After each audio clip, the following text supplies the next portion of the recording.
देखिए, तोरपा विधानसभा क्षेत्र विशेष रूप से अनुसूचित क्षेत्र है और शायद हमको लगता है पुलिस प्रशासन की जो दंडात्मक कार्रवाई और इनका जो कार्यशैली पहली बार हमने देखा है तोरपा क्षेत्र में। और ये रोड़ो गांव में जिस प्रकार की जो घटना घटी है, बहुत ही ये तो निंदनीय मामला है।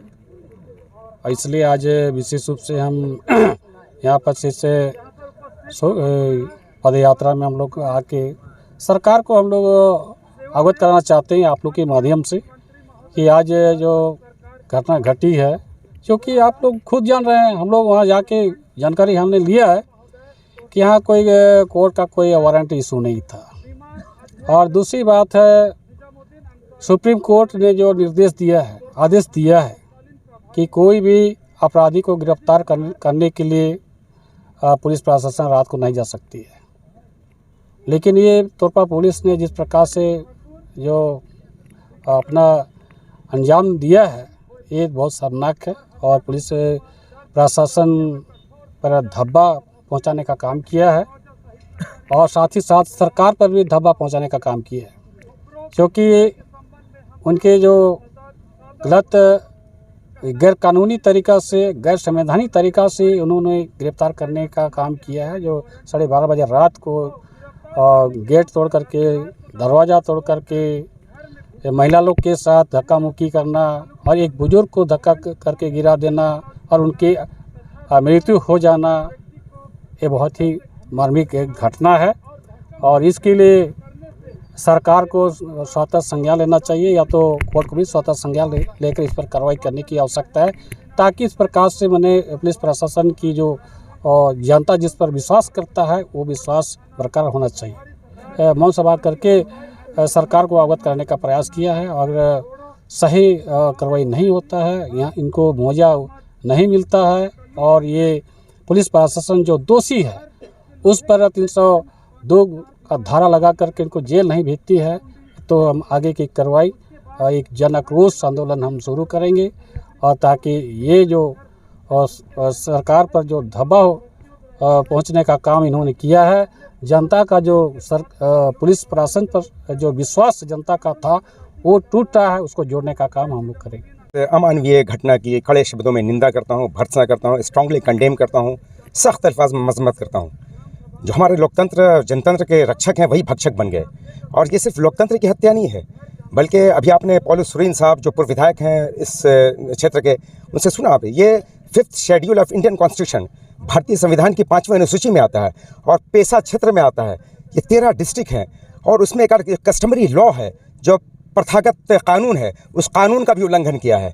और इस कानून ही का उल्लंघन नहीं किया, बल्कि अमानवीयता भी दर्शाई है उन्होंने। अमानवीयता, मानवीयता की भी हत्या की है उन्होंने, मानवता की हत्या की है, इंसानियत की हत्या की है। क्योंकि आप जानते हैं कि जो 82 वर्षीय निज़ामुद्दीन अंसारी साहब को घसीटा गया, उस बुज़ुर्ग को, और उसके बाद जब उनकी मौत हो गई तो पुलिस प्रशासन के लोग कहते हैं कि बुढ़ा मर गया लगता है। चलो, यानी इनके अंदर मानवीय संवेदना भी मर गई, मानवीय जो सेंसिटिविटी है वो भी ख़त्म हो गई, यानी वो इंसान कहलाने का अधिकारी भी नहीं है। तो मैं आह्वान करता हूँ, और मैं माननीय अदालत से, जिनका हमेशा कमेंट आया है इस प्रदेश की सरकार पे कि ये इस प्रदेश में जो सरकार है वो भगवान के भरोसे है, तो आप जानते हुए भी मैं कहता हूँ कि आज जिस निज़ामुद्दीन अंसारी साहब के साथ जो घटना हुई है, अमानवीय घटना, क्या वो मूल निवासी समाज के साथ, मुसलमान, दलित, आदिवासी और पिछड़े वर्गों के साथ इस तरह की जो घटनाएं लगातार हो रही हैं, उस पर कोई हमारी माननीय न्यायालय स्व मोटो कॉग्निजेंस नहीं ले रही है, स्वतः संज्ञान नहीं ले रही है। मैं माननीय अदालत से आग्रह करता हूं कि आप क्यों इसमें मौन धारण किए हुए हैं। सरकार सो गई है, सरकार नाम की कोई चीज़ नहीं है। शासन और प्रशासन आप जानते हैं कि वो भ्रष्टाचार में लिप्त है, वो अपने आप को बचाने में लिप्त है, वो ईडी और उसमें कार्यालय के दफ्तर के चक्कर लगाने में लिप्त है। तो ये हमारी रक्षा क्या करेगी? जानते हैं कि अरिस्टोटल ने कहा कि if there is no rule of law there is no regime.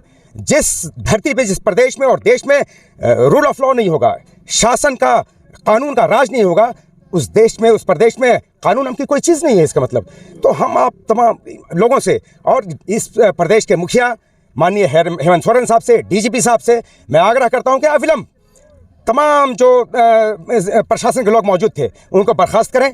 दरोगा को आप धारा 302 के तहत आप जेल की साखों के पीछे डालकर हत्या का केस दर्ज करें और एसपी साहब को यहाँ से फ़ौरन स्थानांतरित करें, उसे ट्रांसफ़र करें, क्योंकि इनके रहते हुए किसी न्याय और इंसाफ की उम्मीद नहीं की जा सकती, कामना नहीं की जा सकती। यहाँ तुरपा में ये निजामुद्दीन अंसारी जो 80 साल के वृद्ध रहे हैं और जिस तरह रोडों में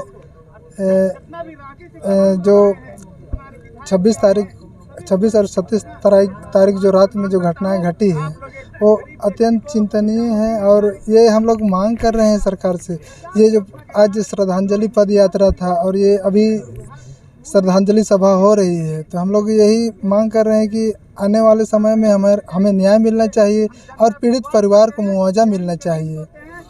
और अगर यदि सरकार हमारे जो माटी के पार्टी जो जिसे कहते हैं हमारी झारखंड सरकार, माननीय मुख्यमंत्री से हमारा ये एक मांग है कि उस पीड़ित परिवार को न्याय तथा मुआवजा मिलना चाहिए। अगर यदि विलम्ब हो तो हम अब रोड पे ये आज शांतिप्रिय हम ये पद यात्रा यहाँ निकाले हैं, तो हम पूरा जोर विरोध करते हुए हम लोग उग्र आंदोलन भी करने के तैयार हैं। जी देखिए, आपके चैनल के माध्यम से मैं तमाम झारखंड वासियों को जोहार करता हूं, नमन करता हूं और तमाम लोगों को मैं ये कहना ये चाहता हूं कि ये जो घटना घटी है ये बहुत ही दुखद घटना है। पिछले सरकार में जब घटना घटती थी तो हम लोग बड़ा अफसोस जाहिर करते थे कि आज ये सरकार जो है इस तरह की घटनाएं को कंट्रोल करने में, उसको नियंत्रण करने में असफल साबित हो रही है। और इसी गुस्सा से ये सरकार को, पिछले सरकार को लोगों ने हटाने का काम किया कि ये सरकार जो जन विरोधी सरकार है, ये सरकार जो लोगों की हित की बात नहीं करती है, इसीलिए पूर्ववर्ती सरकार को हटाया गया। और हम लोगों ने, जितने भी झारखंड वासी है, आदिवासी हो, मूलवासी हो, अल्पसंख्यक, तमाम लोगों ने इस सरकार को कुर्सी पर बैठाने का काम किया। इसलिए किया कि पूर्ववर्ती सरकार ने जो जुल्म किया था उसी गुस्सा में ये सरकार को बैठाया गया। लेकिन आज जो घटनाएं घट रही है, अभी जो रोडों में घटना घटी है, ये बहुत ही निंदनीय घटना है। मैं माननीय मुख्यमंत्री जी से मांग करता हूँ कि अगर इस तरह की जो घटनाएं घट रही है, पुलिस प्रशासन के लोग इस तरह से अत्याचार और जुल्म कर रहे हैं, अगर जो है इस जुल्म और अत्याचार को माननीय मुख्यमंत्री जी आप ऐसे जो है पुलिस पदाधिकारियों पर अगर कार्रवाई नहीं करते हैं तो जनता जो है सब कुछ जान रही है, जनता देख रही है, वो जो है जनता कार्रवाई करने के लिए सरकार से जो है पीछे हटने के लिए तैयार नहीं है। आप पर भी कार्रवाई हो सकती है। जनता, सरकार में, लोकतंत्र में जनता मालिक होती है। अगर जनता के साथ अगर जो उपेक्षा की बात होगी, जनता को अगर नज़रअंदाज किया जाएगा तो जनता जाग चुकी है और झारखंडी जाग चुके हैं और ये झारखंडी जो है समय पर अनुकूल जवाब देने के लिए तैयार है। हमको विशेष तौर पर ये कहना है कि जो देश और राज्य का स्थिति है उससे ये हमको लग रहा है कि बहुत जल्दी ही पूरे भारत, हर स्टेट में कुछ न कुछ हादसा हो रही है और विशेषकर झारखंड में जो है ये प्रतिबंधित मांस को लेकर बहुत सी घटना अल्पसंख्यकों के साथ हुई जो बहुत ही निंदनीय है। जितना भी निंदा करें बहुत कम होगा। और मैं तो ये चाहता हूँ कि माननीय न्यायालय के जितने न्यायाधीश हैं वो सो मोटो संज्ञान लेकर इस तरह की कहीं भी घटना घटती है तो इस तरह के सो मोटो संज्ञान लेकर उन लोगों को, प्रशासन हो या किसी तरह का भी शासन हो, उस पर उनको संज्ञान लेना चाहिए और आम जन को उन लोगों के द्वारा बिल्कुल न्याय मिलनी चाहिए। अभी हमारे माननीय द्रौपदी मुर्मू जी बहुत भावुक होकर ये कह रहे थे कि हम बहुत विकास की ओर जा रहे हैं, परंतु जेल बनाया जा रहा है हर जगह।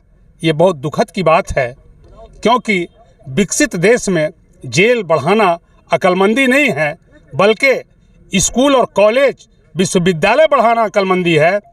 और जेल में कौन लोग हैं ये भी वो कह रहे थे भावुक होकर कि बाबा भीमराव अंबेडकर जो संविधान हम लोगों को दिए हैं उसमें खासकर